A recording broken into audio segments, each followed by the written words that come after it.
बेटा आपका क्या नाम है? दुरी अदल। उम्र कितनी है? 11 साल है। तो आप इधर सुप्रीम कोर्ट में क्यों आए हो, क्या मसला है? मैं इंसाफ मांगने के लिए आई हूँ। मेरे साथ और मेरी वालिदा के साथ आज से 11 साल पहले जुल्म हुआ है, इसलिए मैं यहाँ पर चीफ जस्टिस ऑफ पाकिस्तान से इंसाफ। ऊंचा बोले थोड़ा सा। मैं चीफ जस्टिस ऑफ पाकिस्तान से इंसाफ मांगने के लिए आई हूँ। आज से 11 साल पहले मेरे साथ और मेरी वालिदा के साथ जुल्म हुआ। मुझे इंसाफ चाहिए, मुझे अपने अब्बू का नाम चाहिए। मैं और मेरे नाना हर रोज़ यहाँ आते हैं, लेकिन हमारी कोई मदद नहीं करता। हमें इंसाफ चाहिए। आपके अब्बू का नाम क्या है? मेरे अब्बू का नाम मुनव्वर ज़ैब है। मुनव्वर ज़ैब।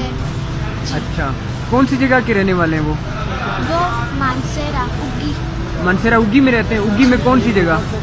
उग्गी से थोड़ा पीछे भारतीय अरबोड़ा। क्या नाम है? मुनव्वर ज़ैब नाम। नहीं, जगह का नाम क्या है? अरबोड़ा। बोड़ा। अच्छा, तो बेटा क्या दोबारा से इमरान खान साहब और चीफ जस्टिस साहब से क्या अपील करोगे? मैं अपील करती हूँ कि मुझे इंसाफ चाहिए, मुझे इंसाफ चाहिए, मुझे अपने अब्बू का नाम चाहिए। मुझे स्कूल में बच्चे कहते हैं कि आप नाजायज़ तरीके से, मुझे नहीं पता कि ये क्या नाजायज़ क्या होता है। मुझे इंसाफ चाहिए। शुक्रिया बेटा।